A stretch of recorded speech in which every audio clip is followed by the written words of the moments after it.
Dada zangu, uzuri ni zawadi kutoka kwa Mwenyezi Mungu, lakini uzuri peke yake haujengi heshima, haujengi maisha, wala haujengi familia. Leo hii wapo baadhi ya wadada wanaojiona ni wazuri, wanajiona wanatosha kwa sura yao, lakini wameanza kudharau kabisa thamani ya ndoa. Wanadharau kuanzisha familia na wanaona kuishi na wanaume wengi ni ishara ya uhuru au mafanikio.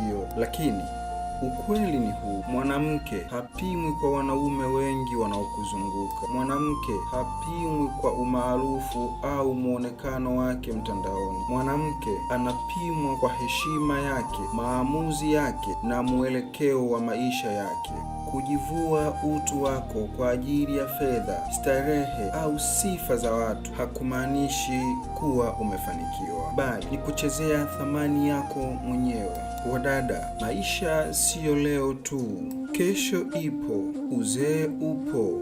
Mahitaji ya kihisia, ya kifamilia na ya kiheshima yapo. Kukataa kuolewa kwa dharau, kukataa kuzaa kwa kubeza, kuendesha maisha ya mahusiano mengi bila mwelekeo, huacha majeraha ya ndani ambayo hayaonekani leo, lakini huja kuumiza baadaye. Urembo unapita, mwili unabadilika, lakini tabia, heshima na busara huwa vinabaki. Ni wakati wa wadada kujitambua upya. Ni wakati wa kujiandaa, sio kwa kujidharau. Ni wakati wa kuishi kwa maamuzi yenye kujenga, sio ya kuharibu mustakabali wa maisha. Kuwa mzuri ni jambo jema, lakini kuwa na maadili, heshima na malengo ya maisha ndicho kitu kizuri zaidi. Heshima yako ndiyo utajiri wako wa kweli.